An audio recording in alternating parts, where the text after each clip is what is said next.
स्वागत है CSN study में। और आप लोग देख रहे हैं झारखंड बोर्ड के विद्यार्थियों का जो 27 मार्च को एग्जाम होने वाले हैं उसके क्लास 10th के विज्ञान के हम लोग वीवीआई एमसीक्यू क्वेश्चन करने वाले हैं। तो हम लोग 100 ऐसे एमसीक्यू क्वेश्चन करेंगे जो आपको हर हाल में आएंगे, ठीक है। यानी कि आपको देखना है, साथ ही साथ को आपको अपने दोस्तों को भी शेयर करना है। और सबसे पहले हमारे चैनल से नोटिफिकेशन पाना चाहता है तो सब्सक्राइब के बेल आइकन को प्रेस कर दीजिए। तो चलिए हम लोग ऑब्जेक्टिव टाइप प्रश्नों को चलिए देखते हैं विज्ञान के सारे। तो पहला क्वेश्चन यहाँ पर क्या है कि दाढ़ी बनाने में किस प्रकार के दर्पण का उपयोग किया जाता है। तो आप लोग जानते ही है कि अवतल दर्पण का उपयोग किया जाता है। नेक्स्ट क्वेश्चन क्या है, गोलीय दर्पण में फोकस दूरी एवं वक्रता त्रिज्या के बीच संबंध होती है।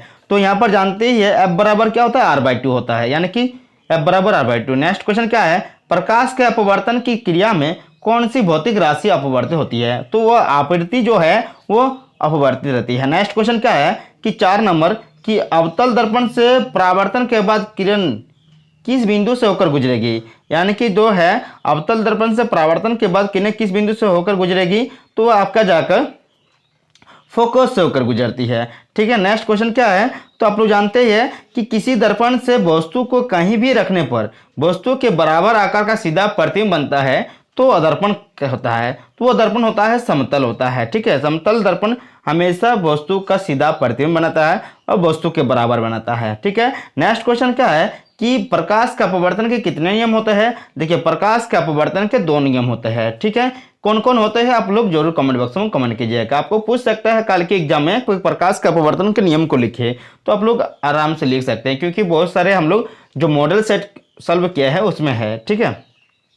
नेक्स्ट क्वेश्चन क्या है, किसी गोलीय दर्पण की वक्रता त्रिज्या 50 सेंटीमीटर है, उसकी फोकस दूरी होगी। तो देखिए किसी भी जो इसकी जो फोकस दूरी होगी, यहाँ पर क्या दिया, आर दिया हुआ है, यानी कि कितना दिया है 50 सेंटीमीटर दिया है, तो 50/2 कर देंगे तो यानी कि 25 सेंटीमीटर हो जाएगा, ठीक है। तो यानी कि इसमें सी नंबर आंसर होगा। तो यहाँ पर क्या बोला था, एफ बराबर 50 r/2 होता है, तो क्या हो गया, तो यहाँ पर 25 सेंटीमीटर हो गया, ठीक है। यानी कि सी नंबर इसका आंसर होगा। तो आप लोग निकालना भी सीख लिए। नेक्स्ट क्वेश्चन क्या है 8 नंबर। तो यहाँ पर देखिए क्या है कि 1 मीटर फोकस दूरी वाले उत्तल लेंस की क्षमता होगी। तो यह आपका जो कर होगा, देखिए उत्तल लेंस पूछा है तो P बराबर 1/f।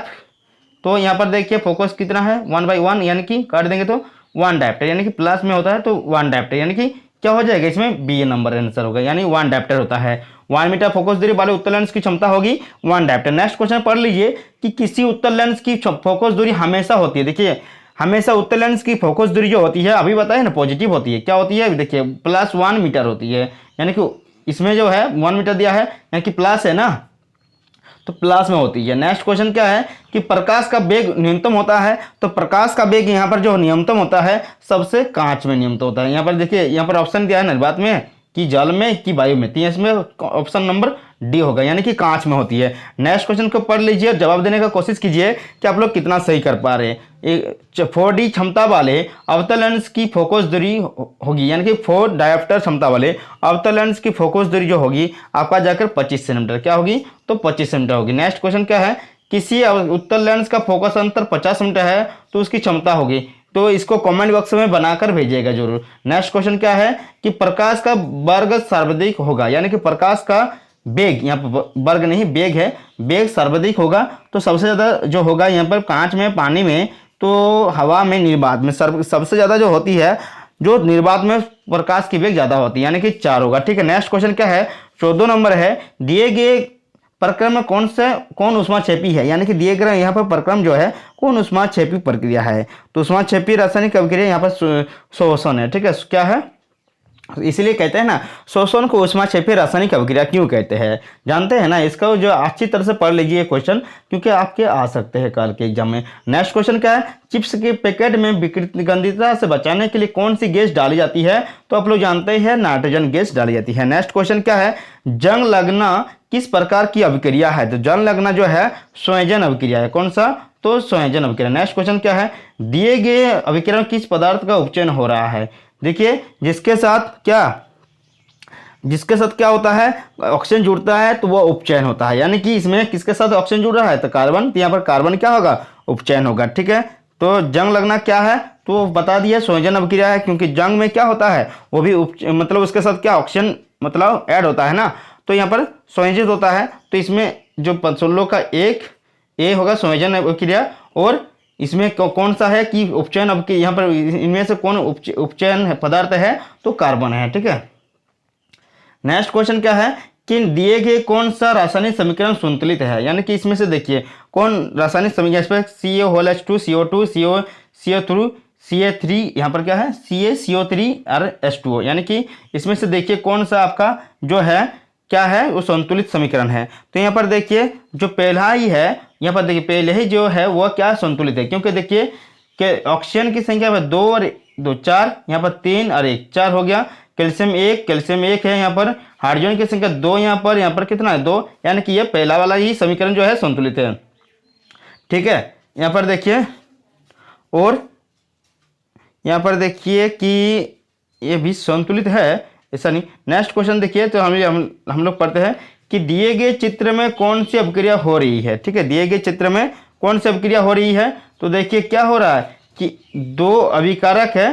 ठीक है, यहाँ पर 2 उत्पाद बना रहा है, लेकिन CuCl2 है। यहाँ पर देखिए एक चीज देखिए, PbCuCl2 जो है PbCl2 बन रहा है, यानी कि एक खुद क्या हो रहा है कि एक उसको ढकेल रहा है और खुद इसके स्थान पर क्या कर रहा है, बैठ जा रहा है, यानी कौन सा अभिक्रिया है, तो यह विस्थापन अभिक्रिया है ना।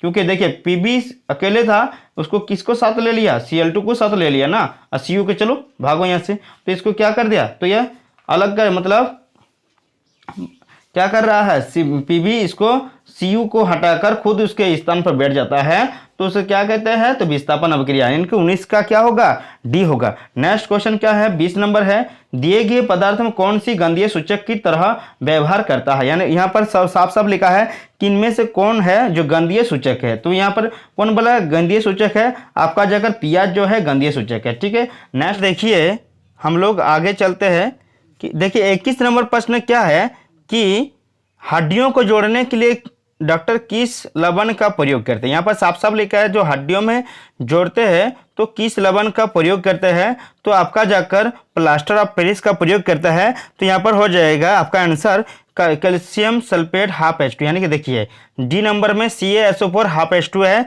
ये किसका सूत्र है, तो प्लास्टर ऑफ पेरिस का। ठीक है, प्लास्टर ऑफ पेरिस का सूत्र है। नेक्स्ट क्वेश्चन क्या है, विरंजक चूर्ण का सूत्र क्या है। देखिए विरंजक चूर्ण का जो सूत्र है आपका जाकर आप लोग जानते हैं CaOCl2, यानी कि इसमें विरंजक चूर्ण का सूत्र C नंबर है। नेक्स्ट क्वेश्चन देखिए कि विरंजक चूर्ण का सूत्र क्या होता है, आप लोग याद रखिएगा CaOCl2 होता है। ठीक है, नेक्स्ट क्वेश्चन यहाँ पर देख रहे हैं कि इस चित्र में कौन सी अभिक्रिया हो रही है, तो आप लोग बताइए कि इसमें कौन सी अभिक्रिया हो रही है। ठीक है, तो इसमें जो आपका हो रहा है उसमें संयोजन हो रहा है। ठीक है, कौन सी अभिक्रिया हो रहा है, तो संयोजन अभिक्रिया हो रहा है। ठीक है, नेक्स्ट क्वेश्चन है टमाटर में कौन सा अम्ल पाया जाता है। तो याद रखिएगा जो टमाटर में अम्ल पाया जाता है वो पाया जाता है आपका एसिटिक अम्ल पाया जाता है। ठीक है, टमाटर में कौन सा अम्ल पाया जाता है, तो एसिटिक अम्ल। नेक्स्ट क्वेश्चन क्या है कि 25 नंबर है, तोनुकरण प्रक्रिया में होती है, यानी कि तोनुकरण जो प्रक्रिया में क्या होती है आपका जाकर H+ और OH- आयन की सांद्रता में कमी, यानी कि तो जब किसी हम लोग अभिक्रिया में तोनुकरण करते हैं, तो विलयन में तोनुकरण करते हैं तो उसमें होता है H+ और OH- आयन की सांद्रता में कमी, यानी कि तोनुकरण करने से क्या होता है H+ और OH- आयन की सांद्रता में कमी, यानी कि याद रखिएगा। ठीक है, नेक्स्ट क्वेश्चन क्या है कि निम्नलिखित में से कौन प्रकाशीय विजन का उदाहरण है, यानी कि साफ साफ लिखा है कि इसमें प्रकाशीय विजन कौन अभिक्रिया यहाँ पर उदाहरण है, तो आपका जाकर AgBr, यहाँ पर देखिए Ag और Br ये क्या है, प्रकाशीय वियोजन है। ठीक है, यहाँ पर देखिए वियोजन अभिक्रिया जानते हैं ना, या वियोजन अभिक्रिया बोला जाए तो जहां पर एकल अभिकारक 2 या 2 से अधिक तत्वों क्या करते हैं, उत्पाद का निर्माण करते हैं, उसे क्या कहते हैं, तो वियोजन अभिक्रिया कहते हैं। यहाँ पर क्या है, तो यहाँ पर है आपका AgBr। ठीक है, नेक्स्ट हम लोग चलिए पढ़ते हैं 27 नंबर है कि 27 नंबर क्या है कि अमीबा अपने किस अंग से भोजन ग्रहण करता है, जानते हैं कुटपाद विकसित करके, यानी कि यहाँ पर कुटपाद क्या है, C नंबर है, 3 नंबर में है। तो कुटपाद विकसित करके क्या करते हैं, अपना भोजन ग्रहण करते हैं। नेक्स्ट क्वेश्चन क्या है, तो यहाँ पर है आपका जाकर कि पाचन प्रक्रिया में वसा का इमल्सीकरण कौन करता है। देखिए पाचन प्रक्रिया जब होती है वसा का जो इमल्सीकरण है वो कौन करता है, यहाँ पर पूछा गया है, तो पित्त करता है। ठीक है, कौन करता है, तो पित्त करता है। नेक्स्ट क्वेश्चन क्या है कि निम्नलिखित में से किस जीव में स्वपोषी पोषण होता है। यहाँ पर अमेरिबेल है, कवक है, अमीबा है, आम है। तो यहाँ पर स्वपोषी पोषण जो होती है आपका आम के वृक्ष पर ना। नेक्स्ट क्वेश्चन क्या है कि मानव, ठीक है, मानव हृदय में कितने कोष्ठक होते हैं। तो आप लोग जानते हैं मानव हृदय में आपका जाकर 4 कोष्ठ होते हैं। ठीक है, क्या क्या है तो आप लोग जरूर कमेंट बॉक्स में कमेंट कीजिएगा, उसका नाम बताइएगा। ठीक है, नेक्स्ट क्वेश्चन क्या है हमारा कि शोषण वर्णक किस कहते हैं। तो शोषण वर्णक जो है किसे कहते हैं, तो आपका जाकर शोषण वर्णक को हीमोग्लोबिन कहते हैं। ठीक है, हीमोग्लोबिन जो है शोषण वर्णक है। नेक्स्ट क्वेश्चन क्या है आपका जाकर है कि उत्सर्जन तंत्र की क्रियात्मक इकाई क्या है। उत्सर्जन तंत्र की क्रियात्मक इकाई क्या है, तो आपका जाकर विक्राणु को उत्सर्जन तंत्र की क्या कहते हैं, तो इकाई कहते हैं, क्रियात्मक इकाई कहते हैं। ठीक है, याद रखिएगा। नेक्स्ट क्वेश्चन क्या है कि वृक्क की क्रियाशीलता कम होने पर रक्त को शरीर से बाहर निकालकर छानने की प्रक्रिया को क्या कहते हैं, तो अपवहन कहते हैं, यानी कि डायलिसिस। ठीक है, 33 का 2 नंबर यानी कि अपवहन। देखिए हमारे अंदर जो वृक्क किसी का आँख खराब हो जाएगा तो उसके डायलिसिस किया जाता है, यानी कि उसको रक्त को बाहर निकल मशीन द्वारा उसको किया जाता है, छाना जाता है, उसको शुद्ध किया जाता है। नेक्स्ट क्या क्या है कि जनन की मूल घटना क्या है। तो जनन की जो मूल घटना है आपका जाकर डीएनए की प्रतिकृति बनना। जनन की मूल घटना क्या है, डीएनए की प्रतिकृति बनना। नेक्स्ट क्वेश्चन क्या है चलिए देखते हैं। यहाँ पर देखिए 35 नंबर क्वेश्चन क्या है, दिए गए चित्र किस प्रकार का जनन को दर्शाते हैं। तो ये क्या है, बहुखंडन। क्या है, इसमें बहुत सारा क्या हो रहा है, बहुखंडन है। ठीक है, कैसा कैसा ये जनन है, तो बहुखंडन है। ठीक है, नेक्स्ट क्वेश्चन चलिए देखते हैं हम लोग कि यहाँ पर लिखा है साफ साफ कि 36 नंबर में नर युग्म तथा मादा युग्म के संलयन को क्या कहते हैं। तो नर युग्म और मादा युग्म के संलयन को कहते हैं निषेचन कहते हैं। ठीक है, नेक्स्ट क्वेश्चन क्या है, लड़कों में यौनावस्था के लक्षणों का नियंत्रण कौन हार्मोन करता है, तो टेस्टोस्टेरोन हार्मोन करता है। नेक्स्ट क्वेश्चन क्या है, सौर स्थिरांक का मान क्या है। सौर स्थिरांक जो होता है, सौर स्थिरांक का आपका जो मान होता है 1.4 किलो डब्ल्यू पर मीटर स्क्वायर। ठीक है, यानी कि 1 नंबर यहाँ पर सही है। ठीक है, 1.4 kilo W kilo watt metre पर मीटर स्क्वायर। ठीक है, किलो वाट पर मीटर स्क्वायर। यहाँ पर देखिए यहाँ पर है 1.4 किलो डब्ल्यू वाट यानी कि किलो वाट पर मीटर स्क्वायर। ठीक है, किलो वाट पर 1.4 किलो वाट पर मीटर स्क्वायर होता है। याद रखिएगा किसका, तो सौर स्थिरांक का होता है, याद रखिएगा एकदम। ठीक है, जैव गैस का मुख्य घटक क्या है, तो जैव गैस का आपका मुख्य घटक है मीथेन है। क्या है, तो मीथेन है। नेक्स्ट क्वेश्चन 40 नंबर है क्या कि महासागरीय तापीय ऊर्जा प्राप्त करने के लिए, ठीक है, महासागर के पृष्ठ जल का ताप 2 मीटर की गहराई के जल के ताप के कितना अंतर होता है, यानी कि 2 मीटर गहराई जब जाएंगे हम लोग ऊपर वाला और 2 मीटर गहराई वाला, उसके बीच का अंतर कितना होता है ताप का, वो होता है आपका 20 डिग्री सेल्सियस। ठीक है, कितना होता है अंतर, 20 डिग्री सेल्सियस होता है। नेक्स्ट क्वेश्चन चलिए जानते हैं कि यदि किसी अवतल दर्पण की फोकस दूरी ऐप, यहाँ पर साफ साफ लिखा है, तो वक्रता त्रिज्या आर हो तो उस क्या होगा यहाँ पर, तो पूछा गया है। तो हम लोग जानते हैं एफ बराबर क्या होता है, R/2 होता है ना, अभी पढ़े। तो नेक्स्ट क्वेश्चन क्या है, प्रकाश के परावर्तन के कितने नियम होते हैं, हम लोग अभी पढ़े अपवर्तन के। ठीक है, तो प्रकाश के परावर्तन के कितने नियम होते हैं, तो 2 होते हैं, याद रखिएगा। नेक्स्ट क्वेश्चन क्या है, समतल दर्पण द्वारा बना प्रतिबिंब होता है, क्या होता है, हमेशा काल्पनिक होता है। ठीक है, नेक्स्ट क्वेश्चन क्या है, वाहनों के पश्च दृश्य दर्पण के रूप में किस दर्पण का उपयोग किया जाता है, तो उत्तल दर्पण का उपयोग किया जाता है। ठीक है, नेक्स्ट क्वेश्चन क्या है, 5 नंबर है, निम्न में से कौन सा पदार्थ लेंस बनाने के लिए प्रयुक्त नहीं किया जाता है। देखिए इसमें से जो कौन सा पदार्थ है, जल, कांच, प्लास्टिक, मिट्टी में से जो क्या लेंस बनाने के लिए प्रयुक्त नहीं किया जाता है, तो यहाँ पर मिट्टी जो है लेंस बनाने के लिए प्रयुक्त नहीं किया जाता। नेक्स्ट क्वेश्चन क्या है कि काल्पनिक प्रतिबिंब होता है, तो काल्पनिक प्रतिबिंब होता है तो हमेशा क्या होता है, सीधा होता है। ठीक है, नेक्स्ट क्वेश्चन क्या है, F 12 मीटर सेंटीमीटर है तो R का मान क्या होगा, तो हम लोग जानते हैं इसको गुना कर देंगे यानी कि 2 से, तो कितना हो जाएगा 24 सेंटीमीटर, यानी कि इसमें हो जाएगा आपका 1 नंबर। ठीक है, 12 सेंटीमीटर है यहाँ पर, तो R बराबर क्या होता है 2F। ठीक है, यानी कि गुना कर दिए, 2 गुना 12, 2 गुना कितना 12 हो गया, तो कितना हो गया 24 हो गया ना, तो यहाँ पर हो जाएगा। नेक्स्ट क्वेश्चन देखिए कि वाहन के अग्रदीप में किस दर्पण का उपयोग किया जाता है, तो वाहन के अग्रदीपों में जो है आपका जाकर जो होता है अवतल दर्पण का उपयोग किया जाता है। ठीक है, नेक्स्ट क्वेश्चन क्या है, अवतल लेंस में सामने रखी वस्तु का प्रतिबिंब सदैव होता है, यानी कि अवतल लेंस में के सामने रखी वस्तु का सदैव जो होता है वो क्या होता है आपका जाकर आभासी व सीधा होता है। ठीक है, आभासी व सीधा। नेक्स्ट क्वेश्चन क्या है, डायप्टर मात्रक है, तो डायप्टर किसका मात्रक है, तो जानते ही है डायप्टर किसका मात्रक है, वो है आपका जाकर,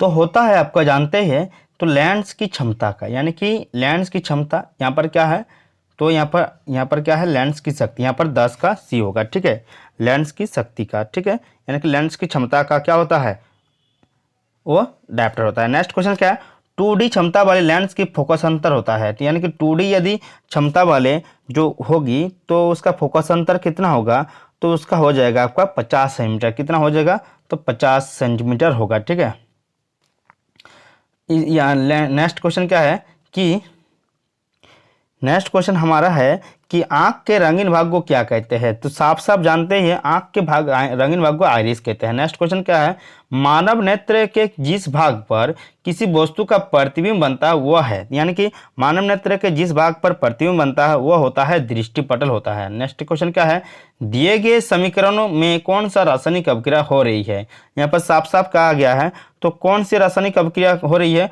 देखिए एक ही अभिकारक है जो क्या हो रहा है, बहुत सारे उत्पाद का निर्माण कर रहा है, यानी कि इसमें क्या हो जाएगा, वियोजन हो रहा है ना, यानी वियोजन अभिक्रिया है। नेक्स्ट क्वेश्चन क्या है, निम्नलिखित में से कौन रासायनिक अभिक्रिया संतुलित है, यहाँ पर देखिए कौन रासायनिक अभिक्रिया इसमें से संतुलित है, तो वह जाकर देखिए Na2, यहाँ पर देखिए नहीं गलत है, ठीक है, ये भी क्या है गलत है, ये भी क्या है गलत है, लेकिन चारों मतलब Zn SO4 और क्या है Cu, यानी कि Cu एक है, Cu यहाँ पर भी एक है, S एक है, S एक है, O4 यहाँ पर Zn एक, यानी कि 4 नंबर इसका सही होगा। ठीक है, नेक्स्ट क्वेश्चन क्या है कि दिए गए समीकरण में किस पदार्थ का उपचयन तथा अपचयन हो रहा है, यहाँ पर देखिए बताइए तो किसका उपचयन हो रहा है, किसका अपचयन हो रहा है, तो इसमें से 16 नंबर का हो जाएगा आपका आंसर। जो Cu का क्या हो रहा है, वो हो रहा है उपचयन। देखिए Cu क्या हो रहा है, Cu, ठीक है Cu होना चाहिए था, Cu यहाँ पर क्या है उपचयन हो रहा है, और साथ ही अपचयन किसका, जिसके साथ छूट रहा है ऑक्सीजन वो क्या है अपचयन है, यानी कि Cu और PbO।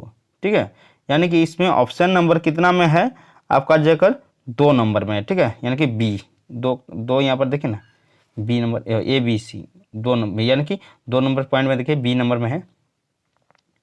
नेक्स्ट क्वेश्चन क्या है कि विकृत गंधिता को कौन सी अभिक्रिया के कारण होती है, विकृत गंधिता किस अभिक्रिया के कारण होती है, आपका जगह देखिए विकृत गंधिता में क्या होता है, उपचयन अभिक्रिया होती है। कौन सी अभिक्रिया होती है, तो उपचयन अभिक्रिया होती है। नेक्स्ट क्वेश्चन क्या है, चूने से सफेदी करते समय चूना पानी डालने पर उष्मा निकलती है, इसमें कौन सी अभिक्रिया होती है, देखिए इसमें जो उष्मा क्षेपी उष्मा शोषित नहीं हो रहा है ना, क्योंकि इसमें उष्मा का उत्सर्जन हो रहा है, यानी कि उष्मा क्षेपी संयोजन अभिक्रिया, यानी कि इसमें हो जाएगा आपका 1 नंबर। ठीक है, नेक्स्ट क्वेश्चन क्या है, नेक्स्ट क्वेश्चन लोहे की कील को कॉपर सल्फेट के विलयन में डालने पर कौन सी नीला रंग जो है धूसर हो जाता है, इस प्रक्रिया में कौन सी अभिक्रिया हो रही है, तो ये देखिए इसमें जो जब कॉपर सल्फेट के विलयन में लोहे की कील को डालते हैं तो नीला रंग क्या हो जाता है, धूसर हो जाता है, इस प्रक्रिया में कौन सी अभिक्रिया हो रही है, तो आपका जाकर विस्थापन अभिक्रिया हो रही है। ठीक है, याद रखें निम्नलिखित में से कौन सी प्राकृतिक सूचक है, यानी कि प्राकृतिक यहाँ पर सूचक कौन सा है, तो याद रखिएगा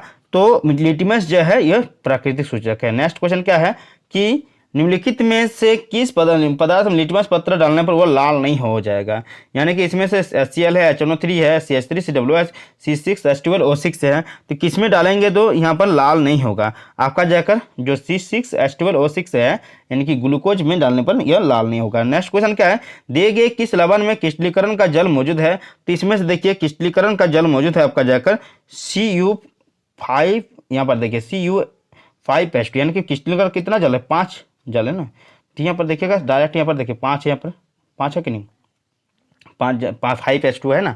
नेक्स्ट क्वेश्चन, अग्निशामक यंत्र किस लवण का प्रयोग किया जाता है, देखिए अग्निशामक जो लवण में अग्निशमन यंत्र में किस लवण का प्रयोग किया जाता है, उसमें आपका जाकर NaHCO3 का प्रयोग किया जाता है। नेक्स्ट क्वेश्चन क्या है, जल की अनुपस्थिति में हाइड्रोक्लोरिक अम्ल, ठीक है, अपना अम्लीय गुण प्रदर्शित नहीं करता है, देखिए यहाँ पर अम्लीय गुण नहीं प्रदर्शित करता है ना, कौन नहीं करता है यहाँ पर देखिए, वह है उसमें H प्लस, जिसमें उस क्या होता है H प्लस आयन उपस्थित नहीं रहता है, वह अम्लीय गुण प्रदर्शित नहीं करता। यानी कि इसमें देखिए H प्लस आयन जहाँ प्रदर्शित किया तो उसमें अम्लीय गुण होगा, जहाँ पर नहीं है तो यानी कि वह उपस्थित नहीं है तो H प्लस आयन तो अम्लीय गुण प्रदर्शित नहीं करेगा। नेक्स्ट क्वेश्चन क्या है, 25 नंबर यहाँ पर ABCD pH मान 2, 7, 10, 14 है, इस पदार्थ में अम्ल कौन है? तो जानते हैं, देखिए यह क्या है, pH स्केल, यहाँ बीच में 7 होता है, इधर 14 होता है, इधर क्या होता है 0 होता है। यानी कि इधर 0 से 7 तक क्या होता है अम्ल होता है, और 7 से 14 के बीच क्या होता है वह क्षारक होता है। यानी 7 क्या होता है तब, तो वह होता है उदासीन। ठीक, 7 क्या होता है उदासीन होता है। यहाँ पर पूछा गया है कि क्या पूछा गया है हमारा कि यहाँ पर कौन सा अम्ल है, तो यहाँ पर देखिए किसका सबसे ज़्यादा कम है, तो 2 है। यहाँ पर 2 किसका है, तो A का है, यानी कि ये होगा। इस तरह का क्वेश्चन आपको देंगे, ठीक है, परीक्षा में आपका आएंगे। नेक्स्ट क्वेश्चन क्या है, इस चित्र में कौन सा अपक्रिया हो रहा है, तो बताइए तो इस चित्र में कौन सा अपक्रिया हो रहा है। देखिए इस चित्र में संयोजन, वियोजन, विस्थापन, यहाँ पर क्या है विस्थापन कर दिया ना, तो यहाँ पर द्विविस्थापन विस्थापन, यहाँ पर ऑप्शन होगा क्योंकि वियोजित हो रहा है, यहाँ पर वियोजन अभिक्रिया होगा। नेक्स्ट क्वेश्चन क्या है कि शरीर में उत्पन्न हानिकारक अपशिष्ट पदार्थों का शरीर से बाहर निकलने की प्रक्रिया किस जैव प्रक्रम में होती है। देखिए जो शरीर में उत्पन्न हानिकारक अपशिष्ट जितने भी पदार्थ हैं उसको बाहर निकालने की जो प्रक्रिया है किस जैव प्रक्रम में होती है, आपका जाकर उत्सर्जन प्रक्रिया में। देखिए इस प्रक्रिया को क्या कहते हैं हम लोग, उत्सर्जन प्रक्रिया कहते हैं ना, जो जिससे हमारे शरीर से गंदगी निकलती है। नेक्स्ट क्वेश्चन क्या है कि प्रकाश संश्लेषण में होने वाली ऑक्सीजन गैस किस यौगिक के टूटने के फलस्वरूप होता है, तो आपका जाकर जो है वो होते हैं जल के, ठीक है, जल के टूटने के कारण। 28 का 1। नेक्स्ट क्वेश्चन क्या है हमारा, अमीबा में किस प्रकार का पोषण होता है। याद रखिएगा अमीबा में जो होती है तो वह परजीवी पोषण, स्वपोषी पोषण, मृतजीवी पोषण, प्राणी संभोजी पोषण। तो अमीबा में जो होती है आपका प्राणी संभोजी पोषण होती है, याद रखिएगा। लार में कौन सा एंजाइम पाया जाता है, तो लार में आपका जो पाया जाता है टाइलिन नामक एंजाइम पाया जाता है, ठीक है। नेक्स्ट क्वेश्चन क्या है, शोषण प्रक्रिया में पायरुवेट का कार्बन डाइऑक्साइड, जल और ऊर्जा विखंडन कहाँ होती है। तो देखिए शोषण प्रक्रिया में पायरुवेट का कार्बन डाइऑक्साइड, जल और ऊर्जा जो विखंडन होता है वो होता है आपका जाकर माइटोकॉन्ड्रिया में। याद रखिएगा माइटोकॉन्ड्रिया में ही क्या होता है कि जल और कार्बन डाइऑक्साइड ऊर्जा का मतलब पायरुवेट जो है किसमें विखंडन होता है, कार्बन डाइऑक्साइड, जल और ऊर्जा में विखंडित होता है। याद रखिएगा पायरुवेट किसमें विखंडित होता है, कार्बन डाइऑक्साइड, जल और ऊर्जा में। कहाँ पर, तो माइटोकॉन्ड्रिया में, ठीक है। पौधों में जल तथा खनिज लवण का संबंध किसके द्वारा होता है, तो देखिए फोलियम क्या करता है, तो सभी को जो खाना परोसता है ना, जुगाड़ करता है कौन, तो जाइलम उत्तक। यानी कि इसमें जो जल तथा खनिज लवण का संबंध कौन करता है, तो जाइलम हो जाएगा यहाँ पर ऑप्शन, ठीक है, जाइलम करता है। नेक्स्ट क्वेश्चन क्या है कि किस समिष्ट, ठीक है, किस समिष्ट अपना अस्तित्व बनाए रखने के लिए कौन सी प्रक्रिया आवश्यक है, तो वो है आपका जाकर जनन प्रक्रिया। क्योंकि जनन प्रक्रिया के बावजूद आप लोग एक पीढ़ी से दूसरा पीढ़ी जीव जनन करेंगे तभी ना, जीव जन्मेंगे तभी ना आगे बढ़ेंगे। तो यानी जनन प्रक्रिया के चलते ही सभी जीव क्या है अस्तित्व में है। नेक्स्ट इसमें क्या कौन सा, देखिए एक क्या है प्लेनेरिया ना, इसको क्या हो रहा है विखंडन हो रहा है, ठीक है। ये किस प्रकार चित्र है, तो विखंड कितना क्या है, तो इसमें आप लोग बोल सकते हैं क्या हो रहा है 34 का आपका हो जाएगा पुनरुद्भवन। किसमें होता है, जो पुनरुद्भवन हो रहा है, क्या हो रहा है इसमें, तो पुनरुद्भवन हो रहा है। इसमें देखिए एक ही जीव कितना 4 भाग में, जितना भाग में काट रहे हैं उतना भाग हो रहा है, तो उसको क्या कहते हैं पुनरुद्भवन या पुनर्जनन, ठीक है। यानी कि इसमें हो जाएगा आपका, तो विखंडन तो नहीं हो रहा है ना, द्विखंडन भी नहीं हो रहा है और मुकुलन भी नहीं हो रहा है, ठीक है। मुकुलन तो देखते हैं, ठीक, जो मुकुलन क्या होता है, ऐसे उसमें मुकुल निकलता है पहले, ठीक है, आलू जैसे, उसके बाद बड़ा फिल्म की पत्ती ना। नेक्स्ट क्या होगा जाएगा, यहाँ पर पुनरुद्भवन हो रहा है। नेक्स्ट है क्वेश्चन की परागकण का एक पुष्प से दूसरे पुष्प पर स्थानांतरण होना क्या कहलाता है।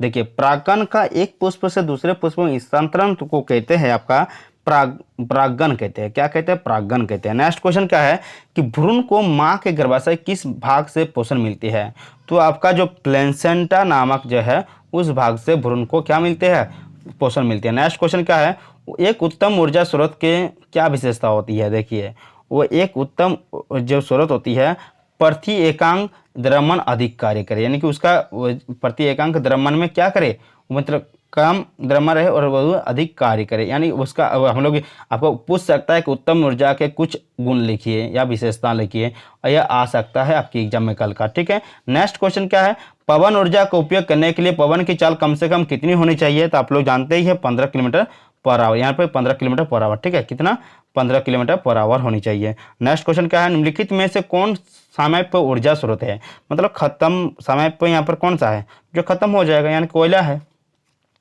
पराग कोश में होता है, तो पराग कोश में आपका जाकर होता है, क्या होता है, तो परागकण होते हैं। क्या होता है, परागकण होते हैं। ठीक है, याद रखिएगा परागकण कहाँ पाया जाता है, तो परागकोश में पाया जाता है। तो और अभी हम लोग पढ़े, क्या पढ़े, और कि परागकण एक पुष्प से दूसरे पुष्प में जब जाता है उसको क्या कहते हैं, परागन कहते हैं। क्या कहते हैं, परागन। जब परागकण एक दूसरे पुष्प में जाता है, एक पुष्प से दूसरे, तो उसको परागन। जो पुष्प के अंदर जो क्या होते हैं, परागकोश में क्या होता है, तो परागन होते हैं, परागकण होते हैं। ठीक है, परागकण, कण यहाँ पर कम मध्यना है। ठीक है, साफ से लिखा है प रमे का ग, कम मध्यना, परागकण। ठीक है, नेक्स्ट वीडियो में मिलते हैं, क्योंकि बहुत ही ज़्यादा लंबा चौड़ा बन रहा है, क्योंकि और भी हम लोग क्वेश्चन करेंगे जो हम लोग लाइव करने वाले हैं। तो यदि लाइव जुड़ना चाहते हैं तो हम लोग 7 बजे करेंगे आज को। ठीक है, 7 बजे आप लोग लाइव जुड़ जाइएगा। ठीक है।